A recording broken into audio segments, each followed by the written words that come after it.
In 1869, the Transcontinental Railroad united America, stretching nearly 2,000 miles from coast to coast. Before this, the country was split, bustling cities in the east, wild frontier in the west, and a dangerous months-long journey between them. The idea of a railroad seemed impossible. Mountains, rivers, and endless prairies stood in the way. Yet the dream of manifest destiny and national unity pushed the project forward. The California Gold Rush made the need urgent. California was rich, but isolated. President Lincoln, even during the Civil War, signed the Pacific Railway Act, launching the effort. 2 companies were given the task, with land and money as incentives. The route would cross prairies, scale the Rockies and Sierras, and require bridges, tunnels, and endless supplies. Many doubted it could be done, but the promise of a unified nation was too powerful to ignore. The government's incentives sparked a fierce race between the 2 companies. Every mile of track meant more land and more money. The railroad would open the West, unlock resources, and bind the country together. It was a test of American ambition, engineering, and endurance. The stage was set for one of history's greatest engineering feats. The iron rails would soon connect 2 distant worlds. The dream of a nation united by steel was about to become reality. The impossible was about to be achieved. America was on the brink of transformation. 2 companies took on the challenge Union Pacific building west from Omaha, and Central Pacific heading east from Sacramento. Union Pacific started on the plains, but the land was home to native tribes who saw the railroad as a threat. Central Pacific faced the Sierra Nevada, granite mountains that demanded tunnels and dynamite. The Big Four of Sacramento led Central Pacific, but they struggled to find workers. Union Pacific's crews were mostly Irish immigrants and Civil War veterans, tough and disciplined. Their mobile camps, hell on wheels, were notorious for lawlessness. Native American resistance and brutal weather made every mile a battle. Charles Crocker of Central Pacific turned to Chinese immigrants despite skepticism. The Chinese workers proved indispensable, skilled, organized, and fearless, taking on the most dangerous jobs. They hung from cliffs, blasted tunnels, and endured deadly conditions. Without them, the railroad through the Sierras would have stalled. Both companies raced for land and money, pushing their crews to the limit. The competition was fierce, the stakes enormous. Every spike driven was a step closer to uniting the nation. The race was on, and the world was watching. 2 companies, 1 goal to conquer a continent.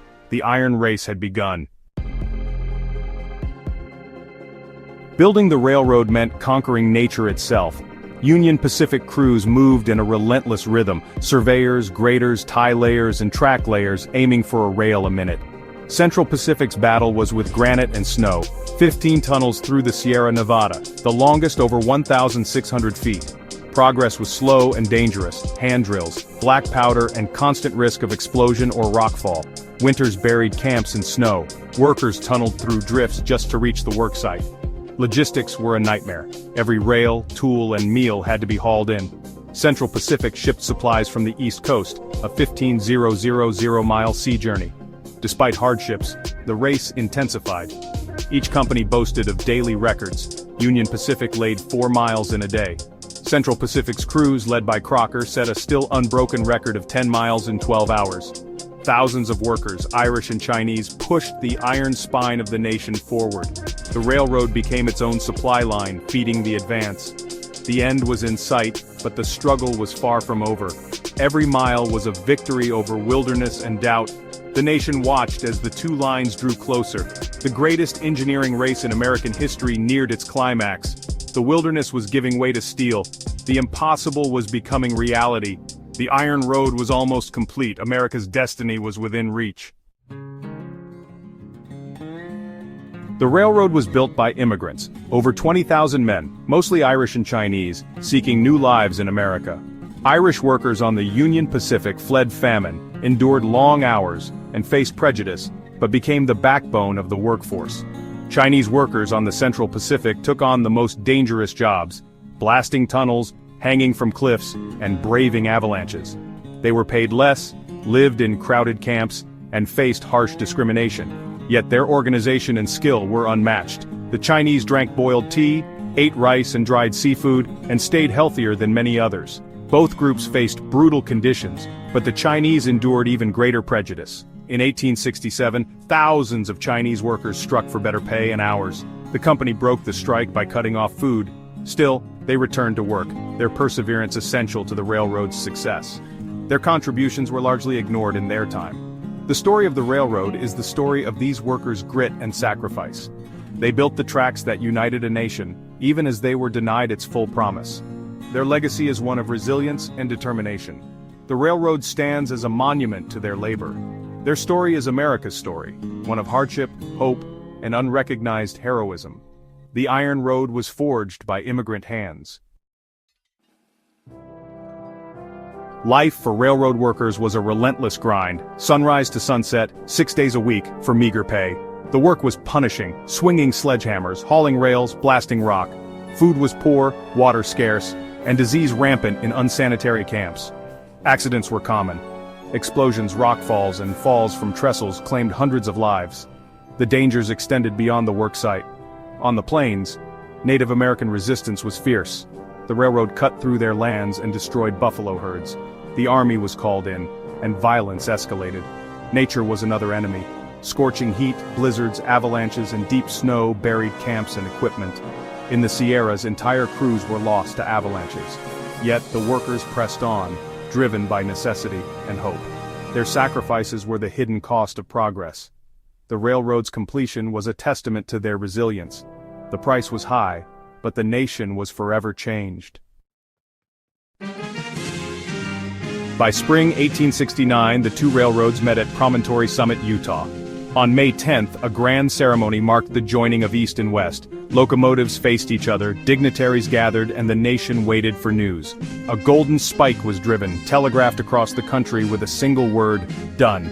Celebrations erupted from New York to San Francisco. The nation was now connected, Atlantic to Pacific by rail. The railroad symbolized unity and progress just 4 years after the Civil War.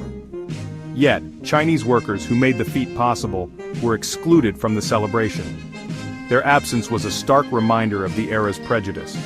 The golden spike marked both triumph and injustice. The Transcontinental Railroad revolutionized American life. Cross-country journeys shrank from months to a single week. The nation felt smaller, more connected, families reunited, new lives began, and commerce flourished. Goods moved quickly. Western resources fueled Eastern industry, and manufactured goods flowed west. A national economy emerged, driving industrial growth and new markets. The railroad brought mail, news, and products to remote towns. It even changed time itself. Railroads created standard time zones synchronizing the country. Innovation followed, safer brakes, sleeping cars, and stronger bridges. The steel industry boomed and new jobs were created. The railroad was more than transportation, it was a catalyst for progress. It shaped the modern American economy and daily life. The iron rails stitched the nation together. The railroad's impact was immediate and profound. America entered a new era, driven by steam and steel. The world would never be the same. The railroad's legacy was not all positive. For Native Americans it was a disaster. Lands divided, buffalo slaughtered, cultures destroyed. The railroad fueled westward conquest and forced tribes onto reservations. The environment suffered, forests felled, rivers polluted, prairies plowed, boomtowns sprang up, often lawless and harsh. Powerful railroad companies exploited farmers and small businesses, sparking resentment and the populist movement. The rise of robber barons deepened inequality. Settlers faced isolation and hardship despite the promise of opportunity. The railroad brought progress but also conflict and loss. Its story is one of both creation and destruction. The West was open, but at a steep cost. The Iron Road changed everything, for better and for worse. America's expansion was as painful as it was bold. The Transcontinental Railroad defined a nation. It doubled America's population, fueled the economy, and fulfilled manifest destiny. Its tracks became the backbone of modern transportation. Standard time zones, new industries, and a national identity emerged. The story is one of ambition, innovation, and sacrifice. It's also a story of injustice. Immigrant laborers and Native Americans paid the highest price. The railroad's legacy is complex progress built on hardship. Understanding this history is key to understanding America itself. The golden spike ended the frontier and began a new era. America was forever changed, united by steel, divided by its costs.